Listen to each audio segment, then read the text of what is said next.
வணக்கம் ஃப்ரெண்ட்ஸ், இன்றைக்கி பார்த்தீங்க அப்படின்னா குரூப் 2க்கான நோட்டிஃபிகேஷன் வந்து வெளியிட்ருக்காங்க. ஸோ குரூப் 2 ஏக்கான நோட்டிஃபிகேஷன் வெளியிட்ருக்காங்க. இன்றைக்கி டேட்டு சொல்லியிருந்தாங்க, கரெக்டாக அந்த டேட்லேயே வந்து வெளியிட்ருக்காங்க.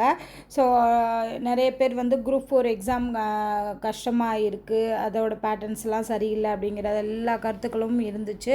ஸோ அது எல்லாமே வந்து டிஎன்பிஎஸ்சி கன்சிடர் பண்ணுவாங்க அப்படின்னு நினைக்கிறோம். ஸோ அதுக்கப்புறமா வந்து குரூப் 2வே வந்து நோட்டிஃபிகேஷன் வெளியிட்ருக்காங்க. ஸோ கண்டிப்பாக இந்த எக்ஸாமுக்கு நம்ம அந்த லெவலுக்கு படிக்கணும்.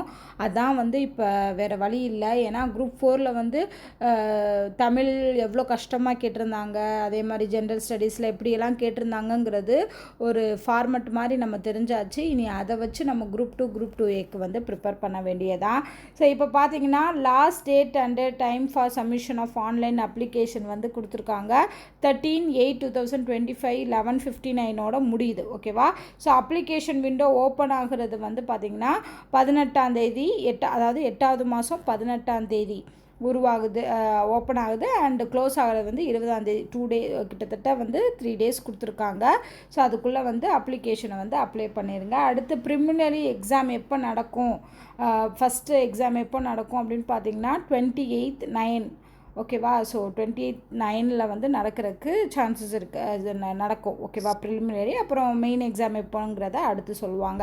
ஸோ கிட்டத்தட்ட ஒரு 75 டேஸ் வரைக்கும் நமக்கு டைம் இருக்குது இந்த எக்ஸாமுக்கு. ஸோ அதுக்காக நல்லா ப்ரிப்பேர் பண்ணுங்கள். அண்ட் அஸ் யூஷுவல் எப்பயும் போல் இதோட சிலபஸ் வந்து சேம் சிலபஸ் தான். சிலபஸ்லாம் எந்த சேஞ்சஸும் பண்ணலை. அண்டு இந்த போஸ்டிங் அப்ளை பண்ணுறதுக்கு முன்னாடி ஃபஸ்ட்டு நல்லா பார்த்து வச்சுக்கோங்க நோட்டிஃபிகேஷனில் என்னென்ன கொடுத்துருக்காங்க அப்படின்னு. எக்ஸாம் பேட்டர்னில் கொஞ்சம் சேஞ்சஸ் இருக்குங்கிற மாதிரி இருக்குது, அதை நான் உங்களுக்கு சொல்கிறேன். அண்ட் போஸ்டிங்கோட வேக்கன்சி பார்த்திங்கன்னா இந்த தடவை கம்மியான வேக்கன்சி தான். குரூப் 2க்கு வந்து பார்த்திங்கன்னா கிட்டத்தட்ட வெறும் 50 வேக்கன்சி தான் இருக்குது. 2A சர்வீஸ்லையுமே வந்து கம்மியான வேக்கன்சி தான் கொடுத்துருக்காங்க.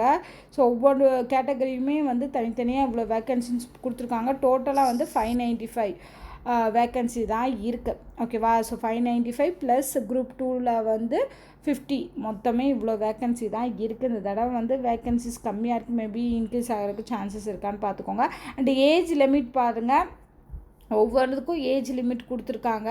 ஸோ மினிமம் ஏஜ் பார்த்திங்கன்னா 21, 22, 26 அப்படின்னு சொல்லியிருக்காங்க. ஒவ்வொரு போஸ்டிங்கும் மேக்ஸிமம் ஏஜும் கொடுத்துருக்காங்க.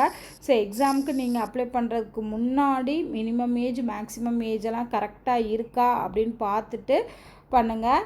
அதே தான் குரூப் 2A சர்வீஸ்க்கும் ஒவ்வொரு போஸ்டிங்க்கும் கொடுத்துருக்காங்க. குரூப் 2A பொறுத்த அளவுக்கு எல்லா போஸ்டிங்குமே மினிமம் ஏஜ் 8, மேக்ஸிமம் ஏஜ் 32ன்னு கொடுத்துருக்காங்க. அண்ட் ஏஜ் ரிலாக்ஸேஷனும் இருக்கும். ஸோ அதையும் பார்த்துக்கோங்க. ஓகேவா? ஸோ அது எல்லாமே நார்மலாக நம்ம செக் பண்ண வேண்டியதான். அடுத்து இதில் வந்து பார்த்திங்கன்னா பேட்டர்ன், எக்ஸாமோட பேட்டர்னில் கொஞ்சம் சேஞ்ச் ஆகிருக்கு. ஸோ அது மட்டும் நம்ம இப்போ பார்த்துடலாம். ஸோ எல்லா டீட்டெயிலுமே கொடுத்துருக்காங்க. So physical standards for a post of forester exam கொடுத்துருக்காங்க. Visual standards for all the post, அப்புறம் நாலேஜ் இன் தமிழ்,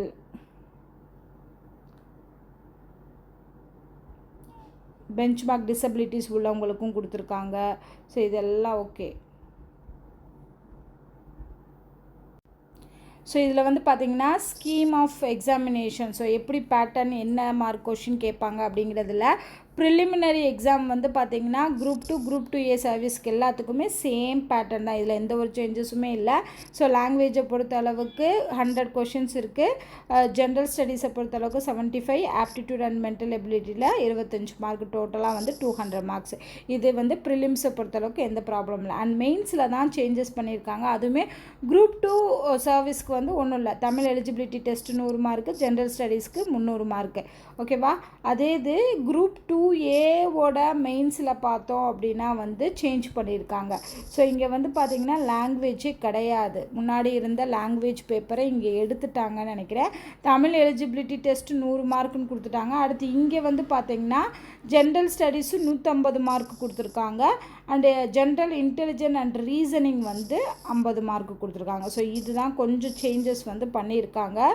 ஸோ இதுக்கு முன்னாடி இருந்த பேட்டர்னும் இந்த பேட்டர்னும் கொஞ்சம் டிஃபர். ஸோ இது நல்லா நீங்கள் செக் பண்ணிக்கோங்க மெயின்ஸுக்கு. இது வந்து மெயின்ஸுக்கு தான். ஸோ நம்ம ப்ரிலிமினரியை ஃபஸ்ட்டு கான்சன்ட்ரேட் பண்ணுங்கள்.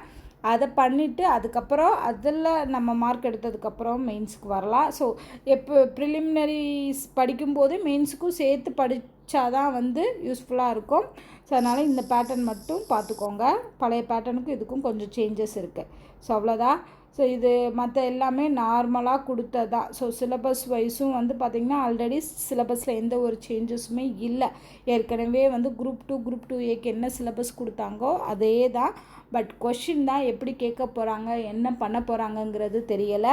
மேபி இந்த குரூப் 4 எக்ஸாம் நடந்ததுக்கு அப்புறமா அட்லீஸ்ட் குரூப் 2A ஒரு மாடல் கொஷின் பேப்பர் கொடுத்தாங்க, இந்த அளவுக்கு டிஃபிகல்ட்டி லெவல் இருக்கும், இல்லை இந்த அளவுக்கு நம்ம பண்ணணும் அப்படிங்கிற மாதிரி ஏதாவது தெரிவித்தாங்க அப்படின்னா குரூப் 2A எக்ஸாம் எழுத போகிறவங்களுக்கு கண்டிப்பாக அது யூஸ்ஃபுல்லாக இருக்கும். ஸோ டிஎன்பிஎஸ்சி சைடுலேருந்து கண்டிப்பாக ஏதாவது ஒரு இன்ஃபர்மேஷன் கொடுப்பாங்கங்கிறத நம்பலாம். ஸோ இந்த எக்ஸாமுக்கு நீங்கள் இப்போ ப்ரிப்பேர் பண்ணிக்கிட்டு இருக்கீங்க அப்படின்னா இன்னும் தீவிரமாக ப்ரிப்பேர் பண்ண ஸ்டார்ட் பண்ணுங்கள். எக்ஸாம் டைம் அப்போ எக்ஸாம் அப்ளிகேஷன் டைம் அப்போ கரெக்ட் டயத்துக்கு அப்ளை பண்ணுங்கள்.